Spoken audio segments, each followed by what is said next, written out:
நமக்கு ஏற்பட்ட ஒரு கசப்பான ரொம்ப மோசமான ஒரு அனுபவத்தை யாரோ நமக்கு ஒரு பெட்டி நிறைய இருட்டை கையளித்தார்கள் அப்படின்னு சொல்கிறது எவ்வளோ அழகாக இருக்குல்ல. அந்த மொழியை கையாளுற அந்த விதமே வந்து ரொம்ப பியூட்டிஃபுல்லாக இருக்குது. இதெல்லாம் இப்படி நிறைய பெண்களை பற்றி பேசினாலும் இங்கே நமக்கு பக்கத்தில், நம்ம ஊருக்கு பக்கத்தில் செங்கோட்டையில் ஆவுடை அக்காள் அப்படின்னு ஒரு கவிஞர் இருந்திருக்காங்க.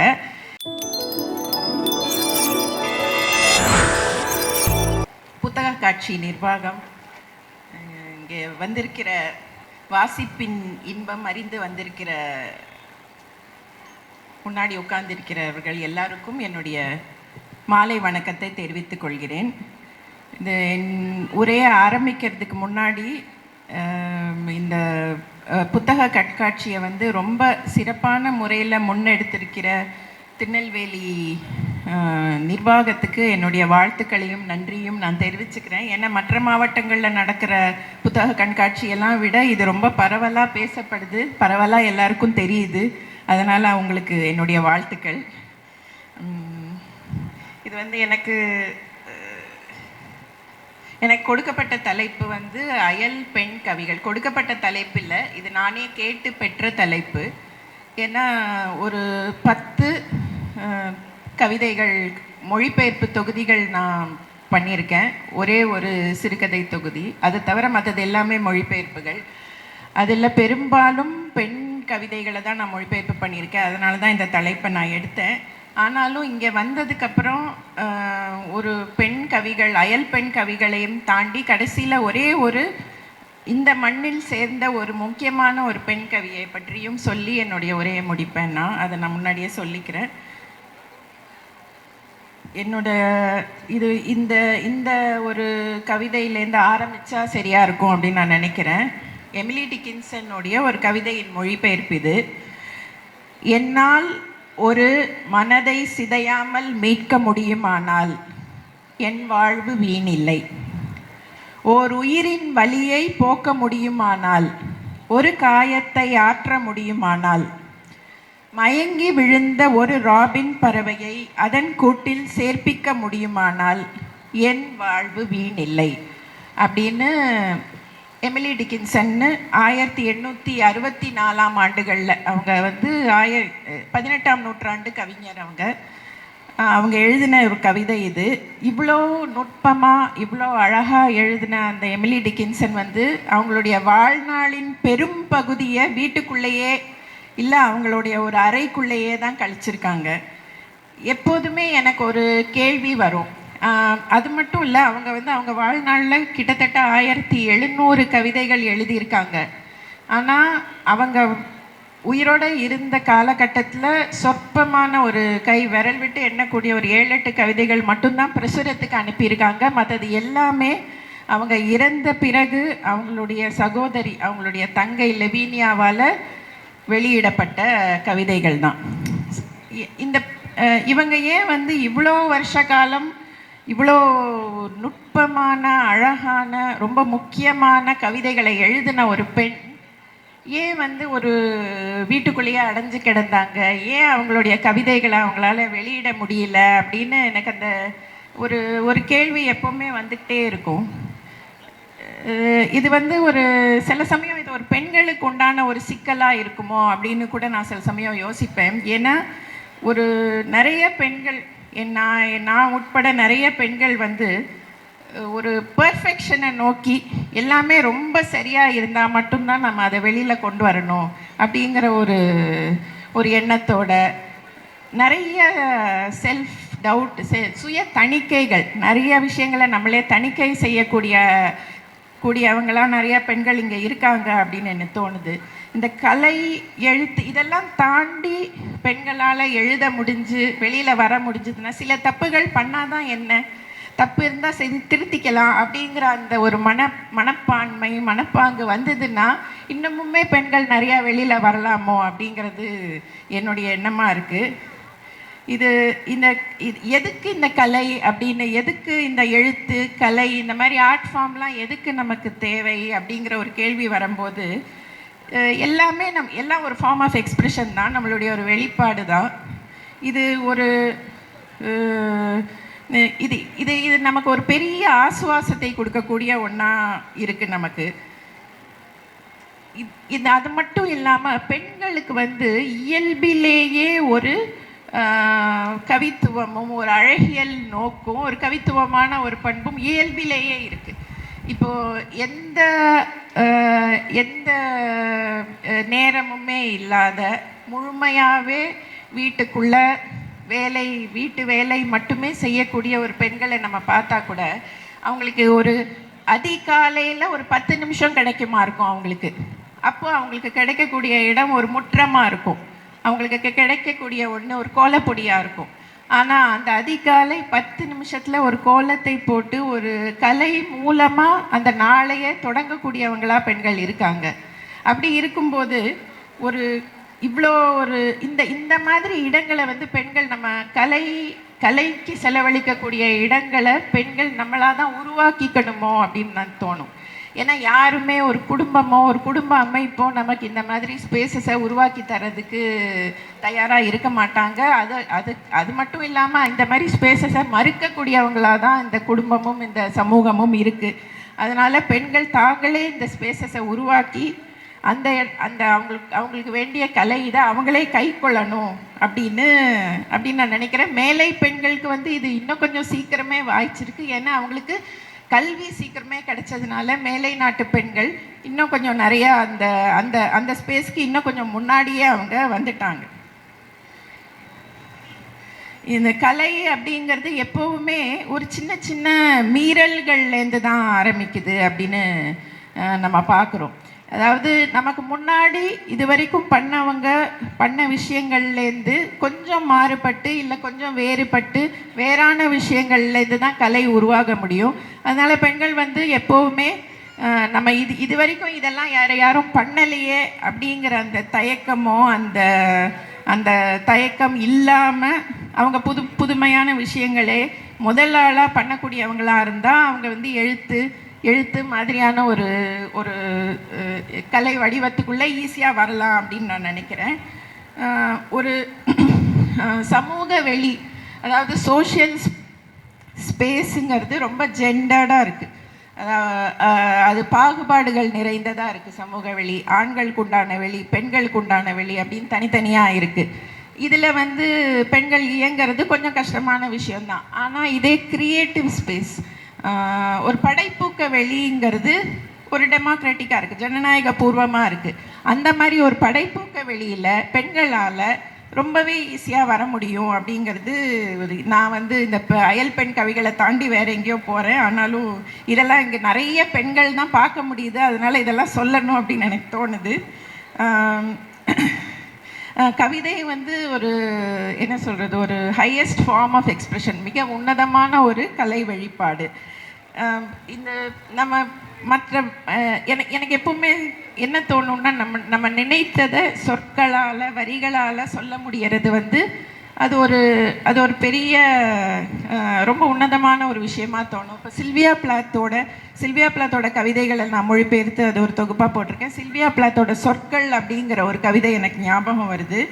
அவங்க வந்து சொற்கள் வந்து எவ்வளோ வலிமை மிக்க சொற்கள், வலிமை மிக்கவை அந்த சொற்கள் அப்படிங்கிறத அவங்க ஏரியல்ங்கிற தொகுப்பில் சொல்லியிருக்காங்க. அது அந்த கவிதையை நான் வாசித்து காமிக்கிறேன்.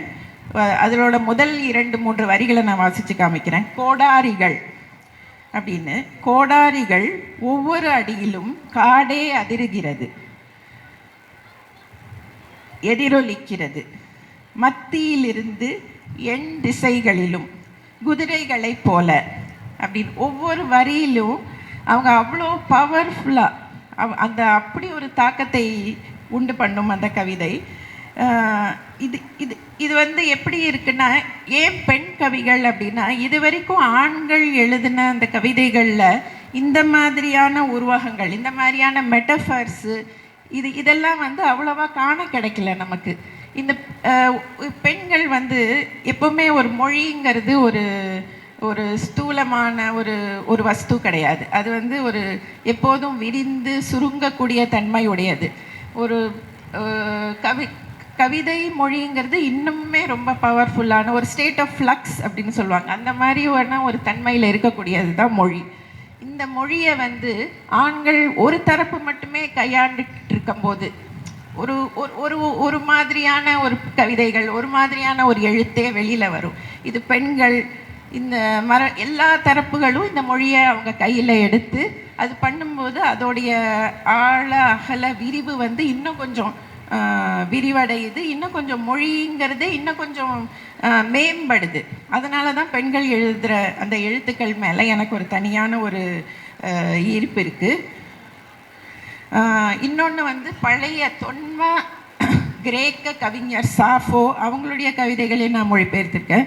அந்த சாஃபோவோட கவிதைகள்லேருந்து அவங்க வந்து கிறிஸ்துவுக்கு முன்னாடி ரொம்ப ரொம்ப தொன்மையான ஒரு கவிஞர். அவங்களுடைய கவிதைகளை வந்து சூனியக்காரியின் பாடல்கள் அப்படின்னு அங்கிற தலைப்பில் அந்த மொழிபெயர்ப்பு வந்திருக்கு. ஏன் சூனியக்காரின்னா, ஒரு காலகட்டத்தில் அவங்க எழுதின அந்த முற்போக்கையும் அந்த நவீனத்துவத்தையும் ஏற்றுக்கொள்ளாத பாதிரியார்கள் அவங்கள சூனியக்காரி அப்படின்னு அவங்கள பட்டம் கட்டி அவங்களுடைய கவிதைகளை வந்து எரிச்சு அழிச்சிருக்காங்க. அது வந்து சமூகத்துக்கு கேடு விளைவிக்கக்கூடிய கவிதைகள் அப்படிங்கிறதுல. அதனால் நிறைய இது வந்து சாஃபோவுக்கு மட்டும் இல்லை, ஜோன் ஆஃப் ஆர்க் மாதிரி நிறைய பெண்களுக்கு இது நிகழ்ந்திருக்கு. அவங்க எழுதின கருத்துக்களை இந்த சமூகம் ஏற்றுக்கொள்கிறதுக்கு பயப்பட்டு இல்லை ஏற்றுக்கொள்ள முடியாது அப்படிங்கிறதுனால அவங்களுக்கு சூனியக்காரிகள்னு பட்டம் கொடுத்து அந்த கவிஞர்களையே கூட அழிச்சிருக்காங்க, எரிச்சிருக்காங்க. அந்த சாஃபோனுடைய ஒரு கவிதை ஒன்று ரொம்ப ரொம்ப அழகாக இருக்கும். அதாவது ஒரு காலையில் வந்து சூரிய ஒளி வருது, அவங்க படுத்திருக்காங்க, அவங்க காலிலேருந்து அந்த சூரிய ஒளி மெதுவாக மேலே ஏறி வருது.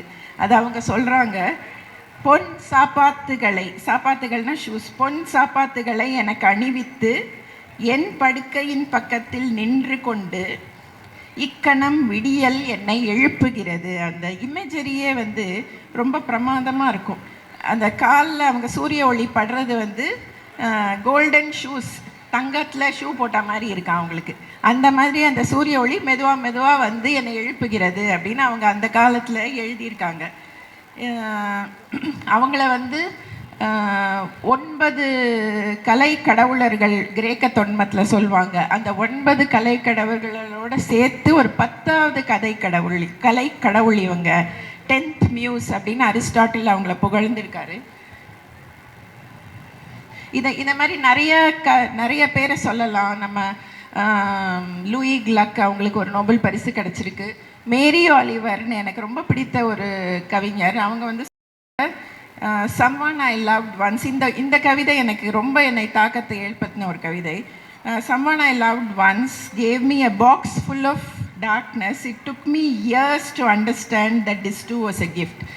நான் முன்னால் காதலித்த ஒருவர் எனக்கு ஒரு பெட்டி நிறைய இருட்டை கையளித்தார். அதுவும் ஒரு பரிசு தான் அப்படின்னு எனக்கு புரியறதுக்கு எனக்கு இத்தனை வருடங்கள் ஆச்சு அப்படின்னு. இந்த பாக்ஸ் ஃபுல் ஆஃப் டார்க்னஸ் அப்படின்னு ஒரு வார்த்தை இருக்குல்ல, பெட்டி நிறைய இருட்டு அப்படின்னு. ஒரு பெண் தனக்கு நிகழ்ந்த ஒரு கசப்பான அனுபவத்தை சொல்கிறதுக்கு இந்த மாதிரி ஒரு மொழியை கையாண்டது இது நான் நினைக்கிறேன் முதல் தடவை அப்படின்னு. நமக்கு ஏற்பட்ட ஒரு கசப்பான ரொம்ப மோசமான ஒரு அனுபவத்தை யாரோ நமக்கு ஒரு பெட்டி நிறைய இருட்டை கையளித்தார்கள் அப்படின்னு சொல்கிறது எவ்வளோ அழகாக இருக்குல்ல. அந்த மொழியை கையாளுற அந்த விதமே வந்து ரொம்ப பியூட்டிஃபுல்லாக இருக்குது. இதெல்லாம் இப்படி நிறைய பெண்களை பற்றி பேசினாலும் இங்கே நமக்கு பக்கத்தில், நம்ம ஊருக்கு பக்கத்தில் செங்கோட்டையில் ஆவுடை அக்காள் அப்படின்னு ஒரு கவிஞர் இருந்திருக்காங்க. நமக்கு எல்லாருக்கும் பாரதியாரை ரொம்ப நல்லா தெரியும், ஆனால் அவர் மகாகவி அப்படின்னு சொல்கிறோம். ஆனால் பாரதியாருக்கே ஒரு ஊந்துதலாக ஒரு இன்ஸ்பிரேஷனாக இருந்தவங்க இந்த ஆவுடை அக்காள் அப்படிங்கிறவங்க. அவங்க வந்து சிறு வயதில் குழந்தை திருமணம் முடிந்து சிறு வயதிலேயே அவங்க கணவர் இறந்து அவங்க கைம்பெண் ஆகி இந்த வாழ்க்கை கொடுத்த இந்த ஒரு ரொம்ப அவலமான இந்த வாழ்க்கையிலேருந்து அதை கடக்கிறதுக்கு அவங்க கவிதைகள் புனைவதும் பாடல்கள் ஏற்றுவதுமா அவங்களுடைய காலத்தை கழிச்சிருக்காங்க. இந்த ஆவுடை அக்காள் பற்றி மட்டும் அதை மட்டும் பேசி என்னுடைய உரையை முடிச்சிடலாம் அப்படின்னு நான் நினைக்கிறேன். அவங்களுடைய ரொம்ப அவங்க கவிதைகளில் வந்து அவங்க ஞானத்தை பற்றி அவர் பாரதியார் சொன்ன மாதிரி சுடர்மிகும் அறிவுடன் படைத்து விட்டார்னா நான் நினைக்கிறேன். ஆனால் அவ்வளோ ஞானம் மிகுந்த கவிதைகள் அவங்க எழுதியிருக்காங்க. ஆனால் அது மட்டும் இல்லாமல் ரொம்ப முற்போக்கா ரொம்ப நவீனத்துவத்தோட பல கவிதைகள் அவங்க இயற்றியிருக்காங்க. ஆவுடையக்காள் ஒரு இது நிறைய அந்த காலகட்டத்தில் நிலவுன அவங்க சமூகத்தில் நிலவுன நிறைய ப்ராக்டிசஸை அவங்க அதுக்கு இது பண்ணுறாங்க. அது முற்போக்காக அதை மறுத்து அவங்க சொல்கிறாங்க. எச்சில் அப்படிங்கிற ஒரு கவிதை எனக்கு ரொம்ப ரொம்ப முக்கியமான கவிதையாக இருக்குது. அதை நான் படித்து காமிக்கிறேன். எச்சில் எச்சில் என்று புலம்புகிறாய் மானுடர்கள், எச்சில் இல்லாத இடமில்லை பராபரமே, சில்லெச்சில் மூர்த்தி கையில் ஈ எச்சில் தேன் அல்லவோ. தேனுங்கிறது அந்த ஈயோட எச்சில் தானே அப்படிங்கிறாங்க. என்றைக்கும் உண்ணும் தாய்முலை எச்சில் என்றோ பராபரமே, மச்சமெச்சில் நீரில் வந்து மூழ்கும் மறையோர்கள் எச்சில். அது தண்ணியில் குளித்தா எச்சில் இது சரியாய் நம்ம சுத்தமாகுதுன்னு நினைக்கிறோம். ஆனால் தண்ணியில் ஃபுல்லாக மீன்களோட எச்சில் இருக்கு இல்லையா, மச்சம் எச்சில்ங்கிறாங்க. பச்சை பச்சை கிளி கோதும் பழம் எச்சில் அன்றோ பராபரமே, தேரை எச்சில் தேங்காய் சிறு பூனை எச்சில் தேசமெல்லாமே எச்சில் என்று அறிவேன் பராபரமே, எச்சிலுன் வாயும் உடலும் ஏகமாய் இருக்கையிலே பாதம் எச்சில் என்று அலம்ப சுத்தமாச்சோ பராபரமே அப்படின்னு அவங்க கவிதையை முடிக்கிறாங்க. இது வந்து பாரதியார் வந்து நிறைய பாரதியாரோட கவிதைகள் பார்த்தீங்கன்னா இவங்களுடைய கவிதைகளோட சாயல் அப்பட்டமாக சந்தேகம் இல்லாமல் அவருக்கு வந்து அந்த ஆவுடையாக்காளோட கவிதையின் தாக்கம் அவருடைய கவிதைகளில் நிறைய காண நமக்கு கிடைக்கும்.